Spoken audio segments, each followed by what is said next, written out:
ЛТР каналында жаңалықтар маалымат қызматы, студияда мен Қуат Қуанышбек болу, алғач бұл чыгарылыштан қысқача. Президент Сооронбай Жээнбеков бүгін тышкы иштер министр Чыңгыз Айдарбековду кабыл алды. Шанхай кызматташтык уюмунун саммитинде коопсуздукту 5000ден ашуун милиция кызматкери камсыздайт. 200гө чукул кытайлык Манас операсын коюшту.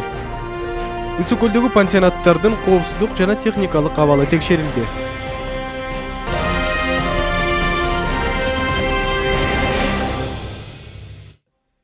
Президент Сооронбай Жээнбеков Россия Федерациясынын президенти Владимир Путин менен телефон аркылуу сүйлөштү. Анын жүрүшүндө мамлекет башчылары Шанхай кызматташтык уюмунун мамлекет башчыларынын саммитине катышуу үчүн Кыргыз Республикасына Владимир Путиндин боло турган визити, ошондой эле эки жана көп тараптуу кызматташтыктын актуалдуу маселелерин талкуулашты. Президент Сооронбай Жээнбеков бүгүн тышкы иштер министр Чыңгыз Айдарбековду кабыл алды. Анда Кытай Республикасынын төрагасы Си Цзиньпиндин мамлекеттик визитине Монголиянын президенти Халтмаагийн Баттулганын жана Индиянын премьер-министри Нарендра Модинин расмий визиттерине даярдыктын жүрүшү талкууланды. Мындан тышкары Чыңгыз Айдарбеков Шанхай кызматташтуу уюмуна мүчө мамлекеттердин башчыларынын кеңешинин Бишкектеги кезектеги жыйынына даярдыктын жүрүшү тууралуу маалымат берди.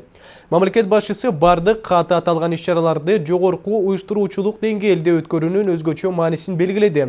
Тышкы иштер министри бардык даярдык иштери мурда белгиленген мөөнөттө жүргүзүлүп жатканын билдирди.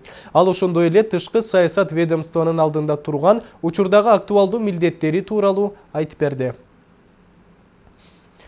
Шанхай кызматташтык уюмунун саммитинде коопсуздукту 5000ден ашуун милиция кызматкери камсыздайт. Мындан тышкары 250 унаа тартылат. Бул тууралуу Ички иштер министрлиги белгилөөдө.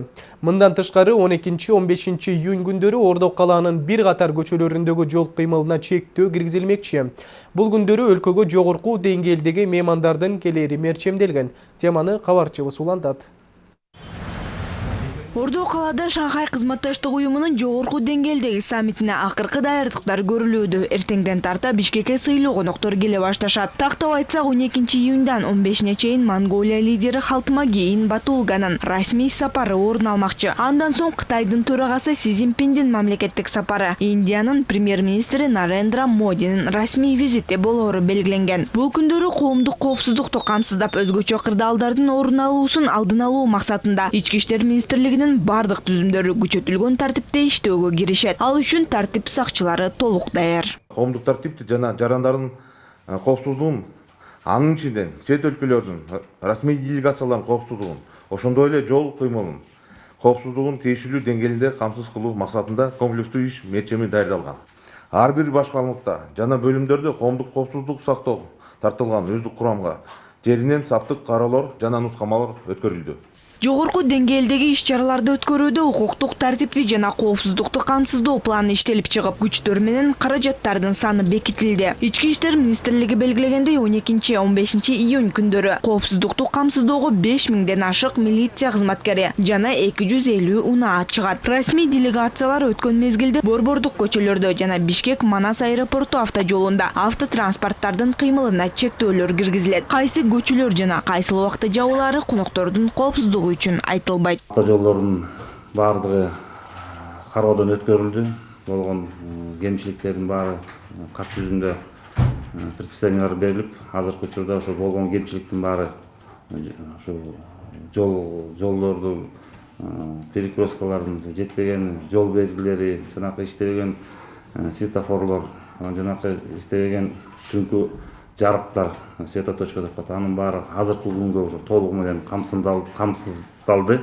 Мындан тышкары Чүй облусунун жана Ордо калаанын такталбаган жерлерде токтотулган жана кароосуз калган автоунаалар эвакуацияланары белгиленген. Автоинспекция башкармалыгынан жалпысынан коомдук тартипти көзөмөлдөө үчүн 1000ден ашуун кызматкер күзөткө чыгат. Ар бир жол кесилишинде бирден милиция кызматкери туруп, жол жүрүүнү жөнгө салат. Ошол себептен коопсуз шаардын камералары ошол учурда убактылуу иштебейт. Саммит өтүп аткан убактында жанагы акылдуу шаар компоненттин камералары светофордун объектилерде кеп болгон кол менен регулировка болот. Сиздерден кечирим сурап, ушу биздин Кыргызстаныбызга ушундай чоң мамлекеттик деңгээлде саммит өтүп атканына байланыштуу мен ойлойм биздин жарандар туура түшүнөт.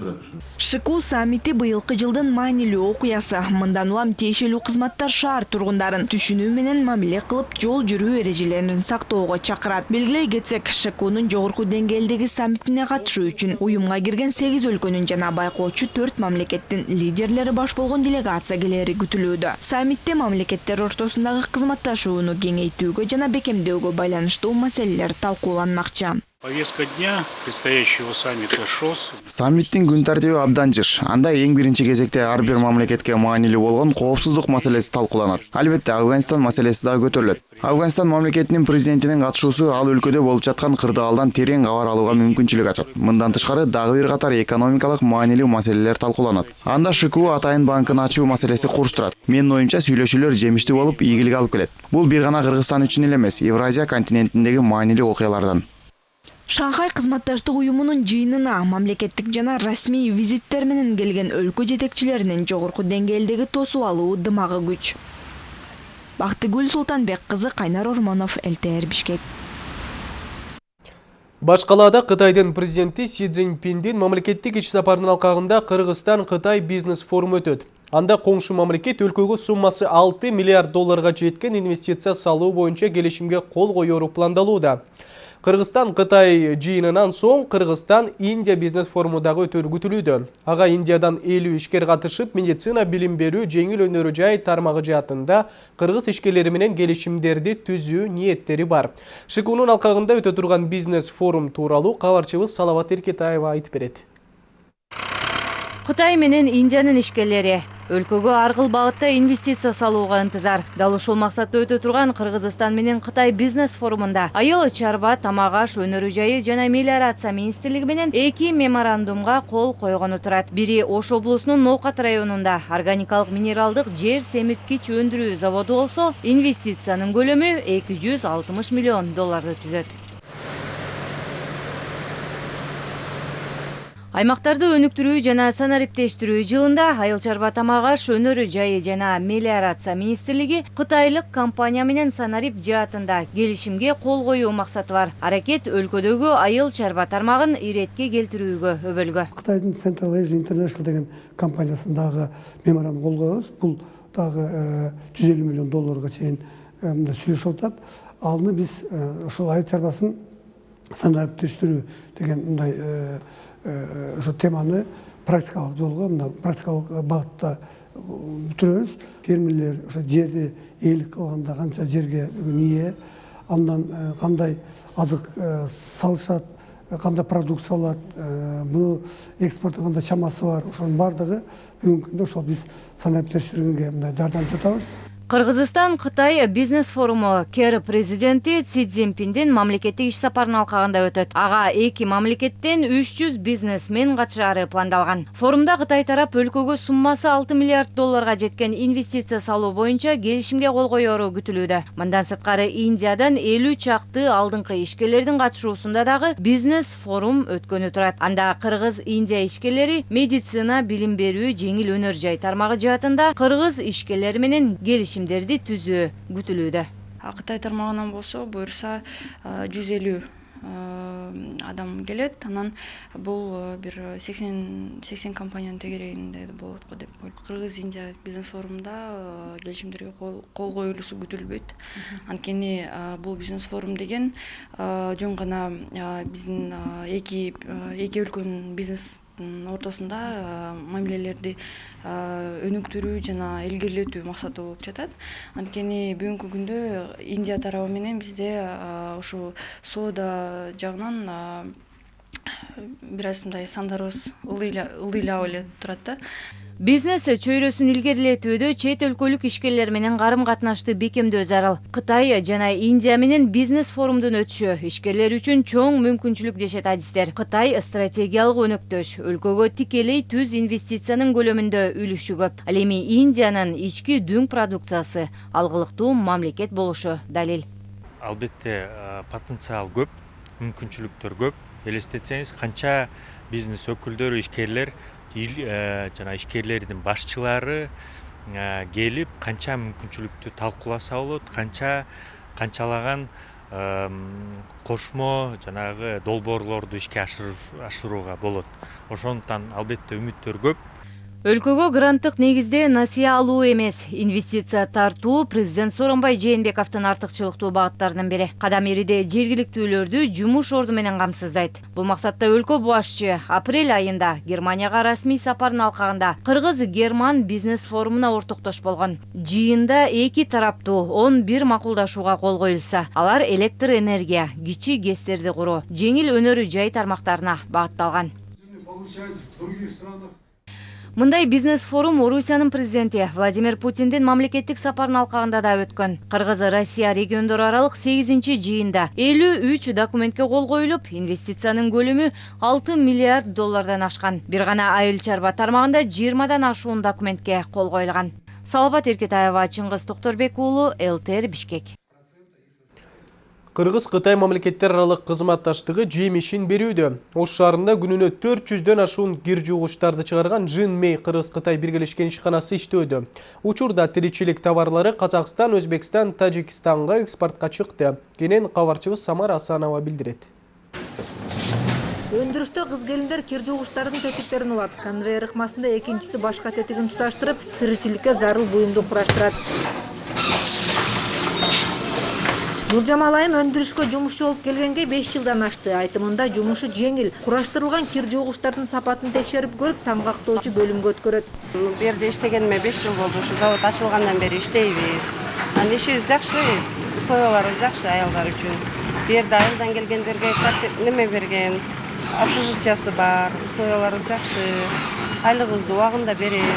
Жакшы эле.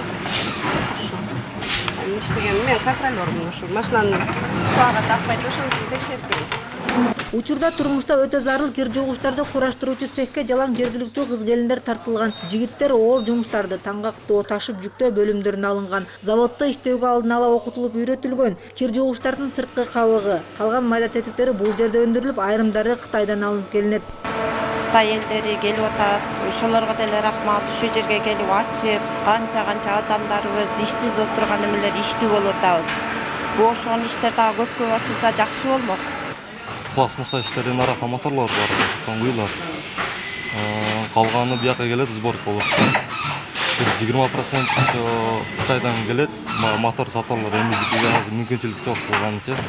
Калган сатылган биягына сборка кылабыз.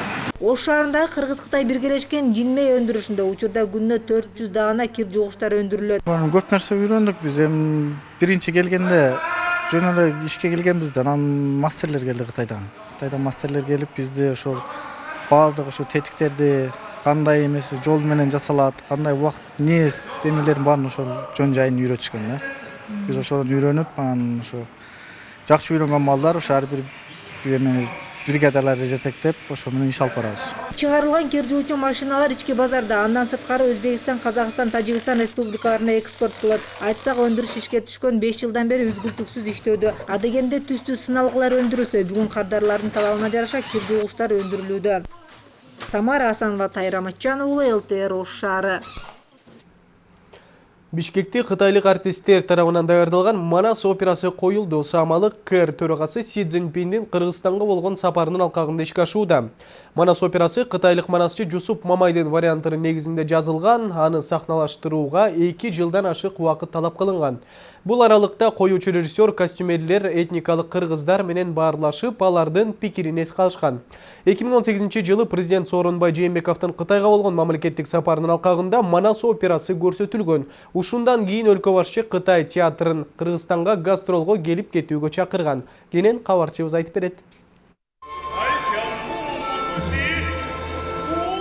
Чачылганды жыйнап, үзүлгөндү улаган Манас Баатыр, анын басып өткөн баатырдык жолу, каармандыгы жана тагдыры. Бул көрүнүштөр Кыргызстандын сахнасында чагылдырылды.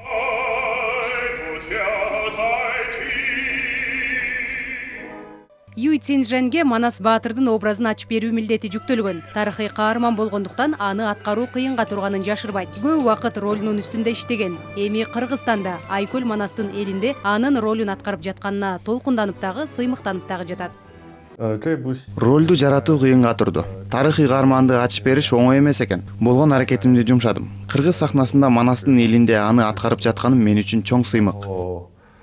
其实也是一直在 Манас, Каныкей, Алмамбет, Чубак баштаган эпостун каармандарынын саны көп. Аны 160 таланттуу артист аткарууда. Алар Кытай Эл Республикасынын Борбордук опера театрынын жамааты. Манас операсы кытайлык кыргыздардан чыккан манасчы Жусуп Мамайдын вариантында даярдалган. Аны коюу идеясы Кытай Эл Республикасынын төрагасы Си Цзиньпиндин катышуусунда өткөн маданият маселелери боюнча жыйында көтөрүлгөн. Аракет ишке ашып, 2 жылдан ашуун талыкпаган эмгектин натыйжасында чыгармачыл топ операны толук даярдап бүткөн.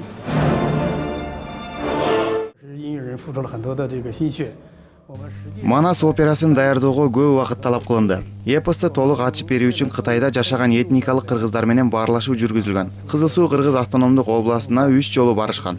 Алар жашаган аймакка 3 рет барып, кыргыздардын маданиятын терең билүүгө аракет көрүлгөн. Каармандардын образы толук ачылышы үчүн алар кийген кийимдер, андагы элементтер чоң мааниге ээ. Баатырлар, жоокерлер кийген кийимдерди, курал жарактарды даярдоодо костюмерлер кыргыздардын маданиятын терең изилдешкен. Кытайлык кыргыздардан маалымат топтоп, алар колдонгон оюу чийүүлөрдү пайдаланышкан. Манас операсында 100дөн ашуун костюм колдонулат. Аларды даярдоодо кыргыздардын жашоо турмушу, колдонгон оюу чийүүлөрү терең изилденген. Этникалык кыргыздардан маалымат топтогон соң кийимдердин эскизин чийип, андан соң тигип баштадык. Көп убакыт эмгектендик. Эске салсак, буга дейери Манас эпосы Кытайда 9 рет коюлган. Пекин, Нанкин, Тяньцзин шаарларынын көрүүчүлөрүнүн жогорку баасына арзыган. Чыгармачыл жамаат Абдылас Малдыбаев атындагы Улуттук академиялык опера жана балет театрында 2 күн талантын тартуулайт. Кыргыздардын купулуна толуп, алкышына арзыйбыз деген тилектери бар. Айта кетсек, чыгармачыл топ Кыргызстанга кечээ келген. Аба майдандан түшкөн кытайлык маданият өкүлдөрүн кыргыз тарап салтка айлангандай нан ооз тийгизип, жылуу тосуп алган. Жазгүл Сейдакматова, Турар Анарбеков, ЛТР, Бишкек. Борбордо чыган манасчы Жусуп Мамайдын 100 жылдыгына карата эстелик орнотулду. Ачылыш аземге манасчынын жакындары, бийлик өкүлдөрү жана шаар тургундары менен коноктор катышты. Иш-чара концерттик программа менен коштолуп, Манас эпосунун үзүндүлөрү аткарылды. Кененирээк кабарчыбыздын материалында. Залкар манасчынын эстелигин жасоо милдетин айкелчи Тургунбай Сыдыков алган. Ал чыгаан манасчыны жасоо үчүн 1 жыл убакыт короткон. Анткени Жусуп Мамайды жакындан тааныгандыктан анын образын туура чагылдыруу оңой болгон эмес. Көп вариант портреттерин иштеп келгем. Бул эстеликтин мааниси өтө чоң. Мына өзгөчө жаш муундарыбызды, жаш кадрларды рухий жактан, эстетика жактан тарбиялоодун мааниси чоң. Жусуп Мамайга Кыргызстанда эстелик тургузуу идеясы жөн жерден чыккан эмес. Анткени улуу манасчы өмүрүн Манас эпосын жайылтууга арнаган. Башка манасчылар 3 илтигин айтса, Жусуп Мамай 8 урпагына чейин билген. Анын версиясы боюнча эпос 500 000 сапты түзөт. Дастанчы ошол эле учурда коомдук ишмер катары кыргыз тарыхында алтын тамгалар менен изин калтырган. Анын 100 жылдыгынын урматына Бишкекке эстелиги тургузулду. Биз үй бүлөсү жалпы ошол Кытай мамлекетинде жашаган эл журттун бааразычылыгын билдирет. Албетте, бул биз үй бүлөсү үчүн абдан мындай сөз жетпейт ага. Мен ойлойм, бул эстеликтин эң маанилүү жагы мына Кытай мамлекети менен Кыргыз мамлекетинин эки өлкөнүн ушундай бир достугунун бир символу деп айткым келет. Манасчынын эстелиги Улуттук филармониянын алдындагы Манас архитектуралык спорттук комплексине коюлду. Айкелди ачуу аземине бийлик өкүлдөрү, шаар тургундары менен Кытайдан келген коноктор катышты. Саамалык концерттик программа менен коштолду. Анда Манас эпосунан үзүндүлөр Жусуп Мамайдын версиясында аткарылды. Иш-чарада президенттин аппарат жетекчисинин 1-орун басары өлкө башчынын куттуктоо сөзүн окуду. Манасчы Жусуп Мамайдын кыргыздардын тарыхый жана маданий мурасын сактоо ишине кошкон салымы жөнүндө Кыргыз Республикасынын президентинин жарлыгы чыгып, Манасчынын 100 жылдыгына арналган жогорку деңгээлде бир топ иш-чаралар өткөн. Бүгүнкү күндө Манасчылар аянтында Жусуп Мамайдын эстелигин орнотулушу зор саамалык деп эсептейм жана баардыгыңыздарды чын дилимден куттуктайм. Улуу инсан Жусуп Мамай Манас эпосун жан дүйнөсүндө тутуп, ар бир сюжеттин коомчулукка кеңири жеткире алган залкар манасчы эскерип, ага таазим этүү ар бирибиз үчүн бийик парыз. Кыргыз Республикасынын президенти Сооронбай Жээнбеков. Айта кетсек, Жусуп Мамай 1916 жылы туулган. Өмүрүнүн акырына дейре Манас айтып, анын жайылышына, сакталып калышына салымын кошкон. Кытайлык кыргыздардан чыккан Манасчы 2014 жылы дүйнөдөн кайткан. Мерим Азимжанова, Аскар Маратов, ЛТР Бишкек. Карасаев атындагы Бишкек гуманитардык университетинде Кытай китепканасы ачылды. Анда 100 миңден ашуун китеп коюлду, алардын ичинде 8 миңи басма сөз басылмалары. Калгандары электрондук форматта берилди. Мындан аркы илимий жактан кызматташууну кеңейтүү максатында Кытайдан окумуштуулар жана тарыхчылар келишкен.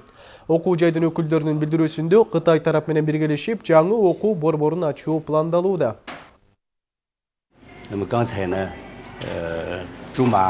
Кыргызстанда Кытайдын борбору бар экенине кубанып турабыз. Бул борбордук Азиядагы биринчи китепкана экенин белгилеп койгум келет. Ал биздин студенттер жана Кытай тилин үйрөнүүгө кызыккандар үчүн жакшы жардам болмокчу. Бүгүн биз ушу биздин окумуштуулар менен Бишкек гуманитардык университетте азыр бир сыйра жана биздин кол жазмалар фондусун, тарыхка байланыштуу атайын бөлүмдөрдү, борборлорду карап келди. Азыр биз менен жолугушуп кызматташуу жөнүндө жаш окумуштууларды мындан ары тарбиялоо жөнүндө маселелердин тегерегинде сүйлөшөлүк деп атабыз. Кыргызстан менен Кытайды эзелки тарых байланыштырып келет. Анын ичинде Совет доорунан берки альпинизм тармагы бар. 1958 жылы алгачкы жолу Ленин чокусуна Совет-Кытай экспедициясы орун алган. Анда тоонун чокусуна Советтер Союзунун жана Кытай элдик республикасынын туулары илинген. 50 жылдан соң кыргыз журналисти Эркин Туралиев улуттар аралык экспедиция уюштурган. Анда Кыргызстан, Кытай жана Россиянын желектери чокуга орнотулган.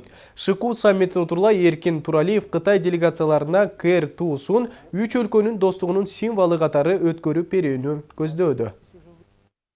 1958 году 1958 жылы эң биринчи Кытай Совет альпинизми болгон. Советтер Союзу деген бул албетте Советтер Союзуна кирген бардык өлкөлөрдөн катышкан. Алар кытайлык досторго биринчи жолу Ленин чокусуна чыгууга жардамдашкан. Ленин чокусу Алай өрөөнүндө 7134 метр бийиктикте жайгашкан.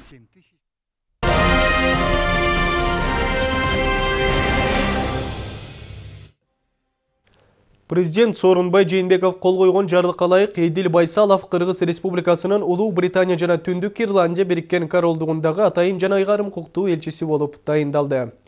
Президенттин башка жарлыгы менен Гүлнара Исқақова Кыргыз Республикасынын Улуу Британия жана Түндүк Ирландия Бириккен Королдугуна атайын жана ыйгарым укуктуу элчиси кызматынан бошотулду.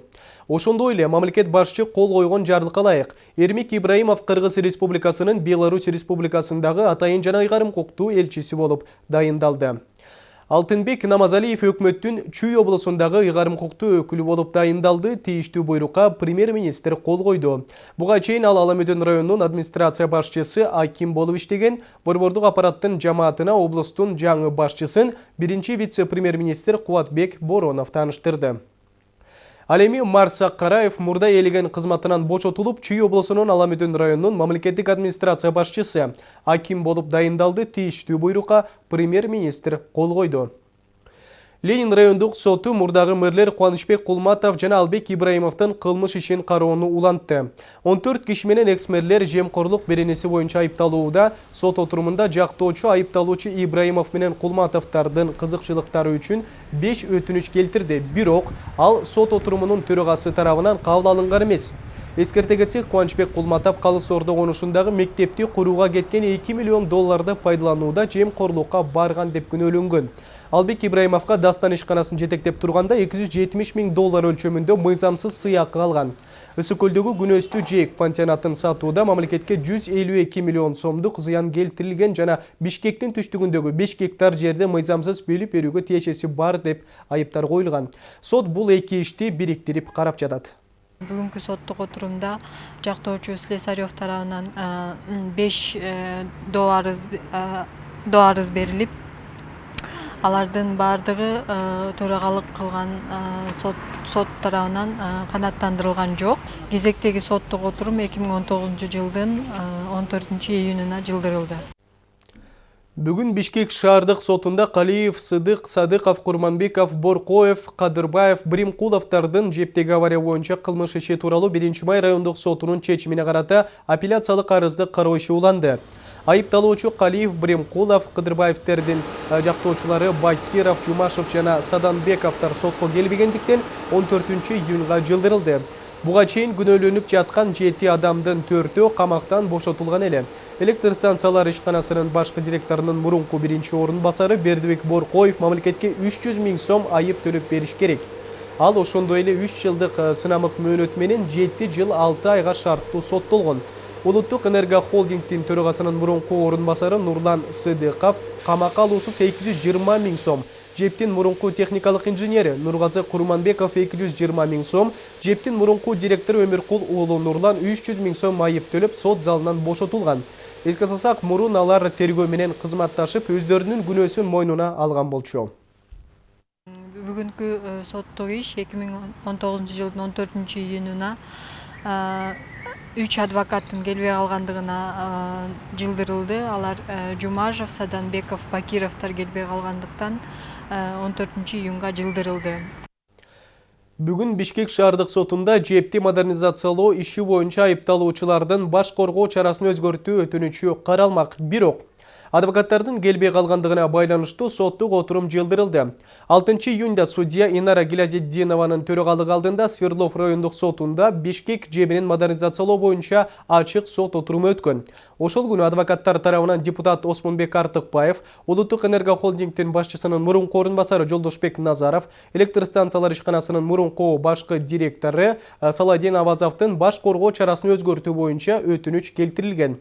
Адвокаттар камак менен байланышпаган баш коргоо чарасын колдонууну өтүнүшкөн. Мамлекеттик айыптоочу буга каршы чыккан. Сот кеңешүүдөн кийин мурунку баш коргоо чарасын күчүндө калтырган. Бардык айыпталуучулардын мөөнөттөрүн 2 айга узартылып, УКМКнын убактылуу камагында калтырылган. Жактоочулар Бишкек шаардык сотуна арызданышкан. Бүгүн 1-май райондук сотунда Бишкектеги тарых мамлекеттик музейин жана Чолпон атадагы ипподромду реконструкциялоодо коррупциялык иштер боюнча сот отуруму өтмөк. Иш боюнча мурунку премьер-министр Сапар Исаков жана президенттик аппараттын жарандык өнүгүү жана этникалык саясат бөлүмүнүн мурунку башчысы Мира Карыбаева өтүүдө. Бирок отурум болбой калды. Себеби алдын ала угууда далил документтердин ичинен кээ бирлерин алып коюу өтүнүчү түшкөн. Сот анын айрымдарын канааттандырды, бирок башка маселелер боюнча баш тартты. Ушуга байланыштуу адвокаттар Бишкек шаардык сотуна өтүнүч менен кайрылышты. 2019 жылдын 31 майындагы 1-май райондук сотунун токтомун жокко чыгаруу боюнча жактоочулар Токтокунов, Эшперовдордун Кыргыз Республикасынын номер 1-480 номериндеги соода өндүрүш палатасынын экспертизасы боюнча берген апелляциялык арызы бүгүн Бишкек шаардык сотунда каралды. Соттук коллегиянын аныктамасы менен аталган апелляциялык арыз канааттандыруусуз калтырылды. Аталган аныктама даттанууга жатпайт. Эске салсак, 2018 жылдын 31 декабрында УКМКнын башкы тергөө башкармалыгы Сапар Исаков менен Мира Карыбаевага мамлекеттик тарых музейин реконструкциялоодо Кылмыш кодексинин 303 беренесинин 2 бөлүгү боюнча айып коюлган. 2016 жылы Кыргыз өкмөтү менен Түркиянын премьер-министринин аппаратынын алдындагы кызматташуу жана координациялоо агенттигинин ортосунда тарых музейин толук ремонттон өткөрүү боюнча протоколго кол коюлган. Келишим боюнча Туркия тарап 3 жыл аралыгында $15 миллион суммасындагы грант бөлүп бермек. Бирок президенттин аппараттын мурунку жетекчиси Сапар Исаков жана башка бийлик өкүлдөрү ишке негизсиз кийлигишип, ишти 2017 жылдын 31 августунда бүткөрүү талабын коюшкан. Туркия тарап ишти аткаруудан баш тарткан. Анын натыйжасында республикалык бюджеттин эсебинен кошумча 1 миллиард 520 миллион 309 миң 404 сом коротулган. Бишкектин 1-май райондук сотунда Свердлов районунун мурунку судьясы Эльвира Жаркееванын кызматтык кылмыш иши боюнча сот отуруму өттү. Отурумда анын адвокаты Рустам Абдурауфов мурунку судьяга болгон кызмат абалынан пайдалануу бөлүмү боюнча тагылган күнөөнүн токтотуу өтүнүчүн келтирди. Бирок өтүнүч четке кагылды. Судьянын сөзүнө караганда өтүнүч негиздүү, бирок анын убагы келе элек. Сот иши жаңы эле башталып жатат. Свердлов районунун мурунку судьясы Эльвира Жаркеевага кылмыш топтору менен келишип алган деген айып тагылууда. Жоопкерчилиги чектелген ишкананын мүлкү тууралуу бир катар мыйзамсыз чечимдерди чыгарган. Анын жыйынтыгында 20 миллиондон ашык сомдук жасалма келишим түзүлгөн. 1996 жылдан бери ремонттолбогон Конституциялык палатанын соттук отурумдар залы жана китепканасы капиталдык оңдоп түзөөдөн соң ачылды. Эмирик жана техника менен жабдоо толугу менен ТИКа тарабынан каржыланып, жалпы суммасы $96,5 миң түзөт. Эми сот отурумун залы бүгүн заманбап инженердик техникалык каражаттар менен жабдылууда. 2018-2040 жылдары өлкөнү өнүктүрүүнүн улуттук стратегиясынын милдеттерине ылайык, ошондой эле президенттин 2019 жылда региондорду өнүктүрүү жана өлкөнү санариптештирүү жылы деп жарыялоосунун алкагында палатаны заманбап жабдуулар менен камсыздалышы актуалдуу болуп саналат. Бұл эми Конституциялык палатанын материалдык базасынын бекемдөө болуп эсептелинет. Себеби залдын өзүнүн баягы сүрүү болуп турса, өзүнүн көрүнүшү болуп турса, келип катышкан катышуучулардагы соттун сот бийлигине мамилеси менин оюмча башкача болуш керек деген ойдомун.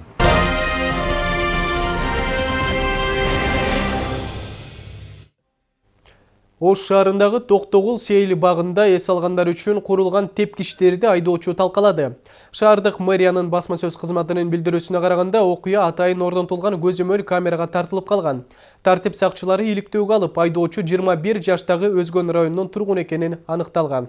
Ал өзүнүн жасаган жоргун мойнуна алып, кала тургундарынан кечирим сурап, келтирген зыянды толук төлөп берүүнү убадалаган. Айтсак, бир кылымдык тарыхка ээ Токтогул сейил багы толугу менен оңдоп түзөөдөн өткөрүлүп, эс алуучулар үчүн тепкичтери жаңыланган болчу. Бұл окуяга шектүү катары жаран кармалган. Ал 1998 жылы туулган Кара Суу районунун тургуну, өзү Ош шаарындагы жогорку окуу жайлардын биринде студент болуп окуйт. Андан сырткары ушу бош убактысында такси жасоо менен ушу күнүмдүк тиричиликке акча таап жүргөн экен.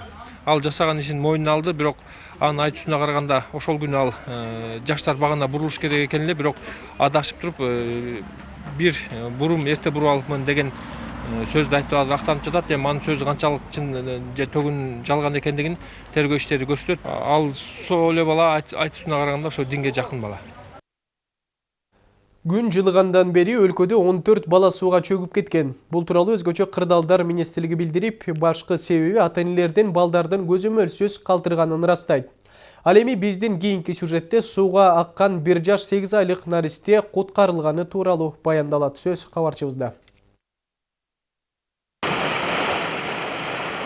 Окуя мына ушул каналда жүз берген. Араван районунун Октябрь айылынын тургуну 12 жаштагы Мыктыбек аттуу өспүрүм жигит кокусунан ушул сууда агып келаткан 1 жаш 8 айлык бөбөктү көрө калып, өз боюн таштап, анын өмүрүн куткарып калган.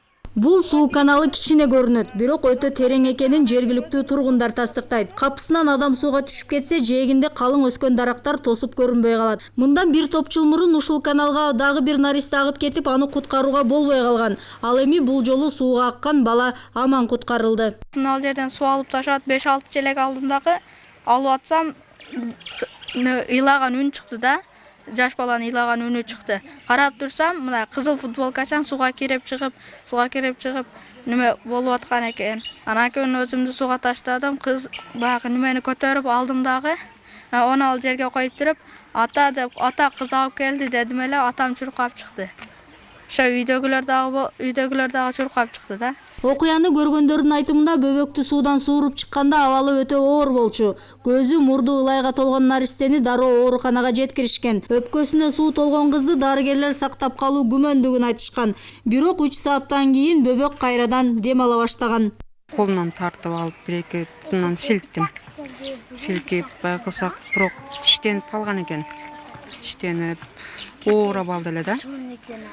Ошондо эми көрбөй калганыбызда мына жака өтүп жан чыгып кетмек экен.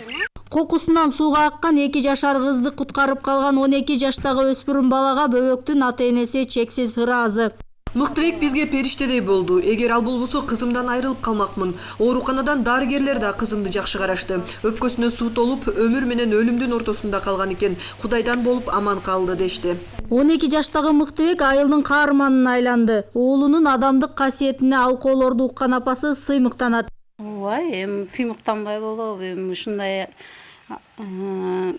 чоң адамдар кыла турган ишти аткарса, эми агып келаткан нерсени өзүнү сууга таштап, эми ошо кызга жакын барып, ошону алып, неме кылганга кандай сүйүнбөйсүң, кандай сыймыктанбайсың эми. 12 жаштагы Мыктыбек Усаров Араван районундагы Манас орто мектебинин 6-классын аяктады. Учурда жайкы эс алууда. Айылдаштардын айтымында окууда, коомдук иштерде жана спортто үлгүлүү окуучу. Жаш каарман келечекте мекен сакчысы болуп, эл жерди коргоону самайт. Келечекте чек арачы болгум келет. Кыргызстанга кол салгандар кайтарабыз. Ошон себептен ата мекенди коргогум келет. Зыйнат Ибраимова, Элер Байназаров, ЛТР, Ош облусу. Ысыкөлдүн жээгинде жайгашкан бир канча пансионаттардын коопсуздук жана техникалык абалы текшерилди. Анда сууда сүзүүчү техникаларынан тарта өрт коопсуздугу, суучулдардын даярдыгы жана тазалык сыяктуу ар тараптан көзөмөл жүргүзүлүп, иш-чара экологиялык жана техникалык коопсуздук инспекциясы тарабынан ишке ашууда.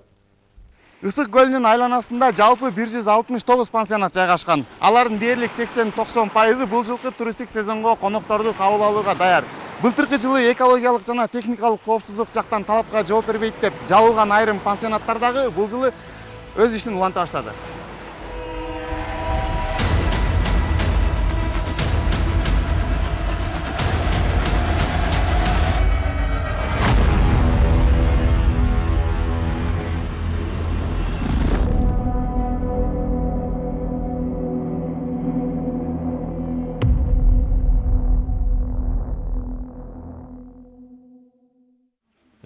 Ошол былтыр болсо биз болсо көп пансионаттарды текшерип, көп пансионаттарга да штрафтарды салганбыз.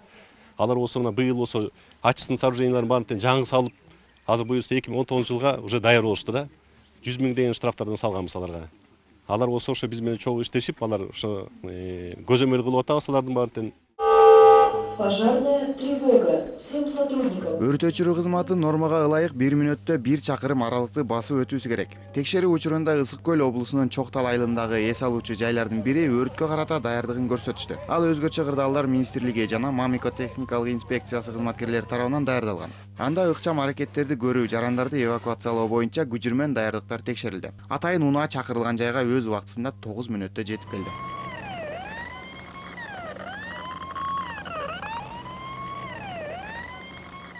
Ошондой эле көлдүн тегерегинин 20 жеринен суунун курамы 1 жылда 3 жолу текшерилип турат. Сезон алдында 1, жай ортосунда жана туристтик мезгил аяктаганда. Бүгүнкү текшерүүдө суунун сапаты талапка жооп берет деп табылды. Анткени азыр суу муздак болгондуктан эс алуучулардын саны жокко эсе. Булгануусуна себеп жок. Ал эми 20 градустан төмөн температурада сууга түшүүнүн ден соолукка залакасы көбүрөөк.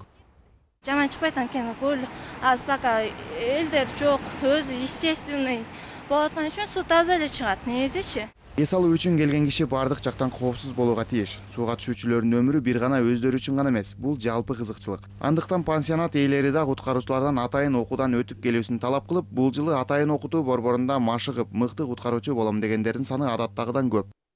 Сууга чөгүп аткан адамдарга жардам берүүнүн астында Өзгөчө кырдаалдар министринин алдындагы атайын сууда куткаруучуларды окутуу борборунда бул жылы 50ден ашык киши өзүнүн билимин жогорулаткан. Алар жалпысынан 10 күндүк окуудан өтүшөт. Ал эми жыл сайын ушул туристтик сезондун алдында 2 күндүк кайталоодон сөз түрдө өтүшөт. Билим алгандарга атайын сертификаттар берилет.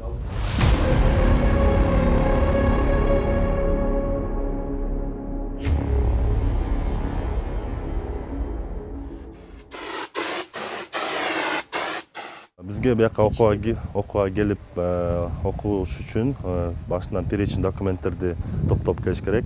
Перечень документтердин ичине копия паспорта керек, скоросшиватель, медсправка 0,8 форма в том, что он здоров. Анан эме керек, направление от пансионата керек. Ошол аны сүрөт 3/4 штук керек. 2016 жана 2018 жылдардын ичинде 14 пансионат экологиялык жана коопсуздук жактан талапка жооп бербеси аныкталып, иштетүүгө тыюу салынган. Алардын ичинен өткөн жылы да тийиштүү шарттарды сактабагандыгы үчүн Ысык көлдүн Тоң районундагы эс алуучу жайларына 413.600 сом айыппул салынган. Экологияга терс таасирин тийгизгени үчүн жеке жана юридикалык жактарга доо коюлган. Бул суммалардын 95% өндүрүлгөн. Илья Санарбай уулу, Жанадил Абубакир уулу, ЛТР, Ысык көл облусу. Учурда өлкөдө 3-7 жашка чейинки балдардын 50% гана мектепке чейинки билим берүүгө тартылган. Мындан улам бөбөктөрдүн билимин жогорулатуу үчүн ар кыл формалар ишке киргизилүүдө. Алардын бири калктын аярлоо катмарын камтыган социалдык тапшырык программасы экенин кабарчыбыз баяндайт. 50% төлөм менен бөбөктөрдү кабыл алууга даяр экенин 12 жеке бала бакча билдирип, анын 9-у атайын түзүлгөн комиссия аркылуу тандалып алынды. Натыйжада 300дөн ашуун орун пайда болду. Кайсы жеке бала бакча канча бөбөктү кабыл алары төмөндө. Капелька счастья бакчасы 20-30 орун. Бехкан бакчасы 40-50 орун. Карлсон бакчасы 60 орун. Балдар ааламы бакчасы 15-20 орун. Германа Гмайнер окуу тарбия берүү соц комплекси мекемеси 10-15 орун. Кенгуренок бакчасы 20 орун. Нурбала бакчасы 20 орун. В гостях у Пепи длинный чулок бакчасы 10 орун. Слоненок бакчасы 100 орун берүүгө даяр. Бакчалар эң негизгиси лицензиясы бар, салыктан карызы жок, материалдык техникалык базасы талаптарга ылайык болушу шарт. Алар мындай талаптардын негизинде тандалып алынды. Учурда социалдык талон алуучу балдарды тактоо иштери жүрүүдө. Бул 2019 жылдын 15 июнуна чейин социалдык талон алуучулар бизге келип арызын жазып, тиешелүү документтерин тапшырып жатышат. Бул негизги жалпы документтерге арызы, ошондой эле баланын ден соолугу тууралуу маалымат каты, форма 63, форма 26 деп коебуз, эмдөө прививкалар боюнча.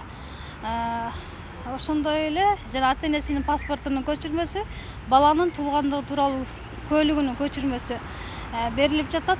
1-июндан тарта сынамык негизде ишке кирген долбоор быйылкы жылы жеңилдик алган 1000 баланы бакчага орнотот. Эгер быйылкы тажрыйба жакшы жыйынтык берсе, эмки жылы өлкөнүн бардык областтарына жайылтуу планы бар. Азыркы күндө ошо Бишкек шаарында ошол кезекте күтүп аткан балдардын саны 20 000 тегереги да.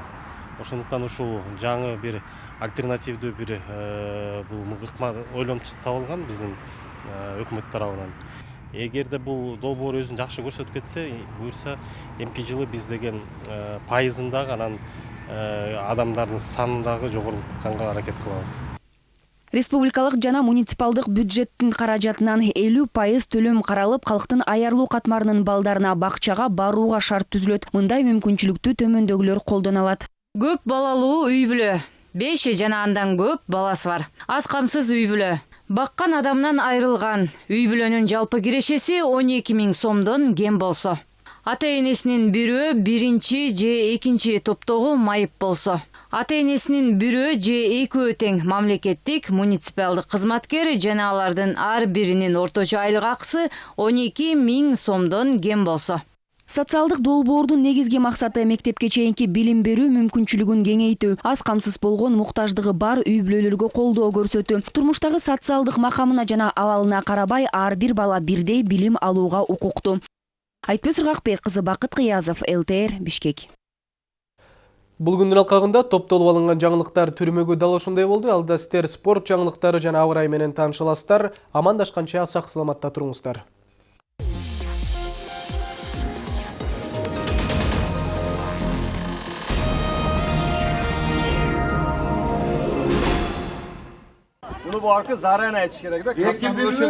Рабби Мырза Өзбекстан Республикасынын Самарканд облусунан келди. Мыкты спорт жеберинин өмүр жолу тууралуу учкай кеп козгоп, маркум Ратбек Санатбаевдин дүйнө спортунда орду бар экенин жана тарыхый орду жазылып калганын айтат. Кыргызстандын жана Казакстандын спортуна эмгек сиңирген чеберин эскерүүгө арналган мелдешке коңшулаш Өзбекстан, Казакстан, Тажикстандан 30 кг салмактан 85 кг салмакка чейинки жаш балбандар келип таймаш өткөрүлдү. Азиян чемпиону чыкты, дүйнөнүн чемпиону чыкты. Мына Ратбектин, мына кечеги мына мектептен Ратбектин мына Ратбек акеде болобуз, Батырда болобуз, ушу жерден чыксак болот деп эле дүйнө Кыргыз элин дүйнөгө дааназалап, мына жаш балдар Жалал Абад облусунан мына Кудай буйруса, Кудай шүгүр чыгып атат. Мындай спорттук иш-чаралар өлкөбүздө байма-бай өткөрүлүп келет. Бирок бүгүнкү иш-чаранын максаты бийик. Өспүрүмдөрдү спортко үндөп, ошону менен бирге биримдик достукту чыңдоо. Анткени Ратбек биримдикти, достукту ар дайым бийик койчу. Андыктан байге фондунан сырткары чогуу окуган классташ достору турнирге алыстан келишкен конокторго өспүрүмдөрдүн тарбиячыларына атайын белектерди тапшырышты. Кореядан келген немелерге, Филадан, Сукаген. Андан башка да биринчи өзү Ратбек Санатбаевдин туулган күнү 1969 жыл 7 майда. 7 майда биз мектебибиздин деңгээлинде жалпы жамаат менен, окуучулар менен, ата-энелерден чакырдык эскерүү кечесин өткөрдүк. Быйыл 50 жашын өзгөчө өткөрдүк. Мына 2 жолу Айжаны жеңүүчү деп атат. Бул дагы жөнөкөйдөн келген жок. Ошол эле дүйнөнүн коло медалын ээси. 2 жолу Кыргызстанда олимпиадалык оюндарда туу көтөргүзүп, баягы алдыңкы туу көтөргөн алдыңкылардын бири болуп турду. Бул дагы өтө чоң сыймык болду кыргыз эли үчүн. Жалалабад шаарындагы номер 9 Ратбек Санатбаев орто мектебинде маркумдун жакын туугандары, жердештери келишти. Баранду басып өткөн жолунда спорт чебери чоң ийгиликтерди жаратып, кыргыздын желегин дүйнө элине таанытты. 1999 жылы Грециянын Афина шаарында өткөн дүйнөлүк мелдешинде коло медалин багындырган. Бир нече жолу Азия чемпионатынын жеңүүчүсү болгон. Мектептеги атайын сүрөт көргөзмөсү өспүрүмдөрдү шыктандыруу багытында уюштурулган. Сыймыгыбыз болгон Ратбек Санатбаевдин элеси ар дайым биз менен бирге, дешет маркумдун замандаштары. Жаштарга, спортсмендерге болгон үлгүсү түбөлүк кала берет. Кыял Сабирахунова, Бурхан Матов, ЛТР, Сузак районунан.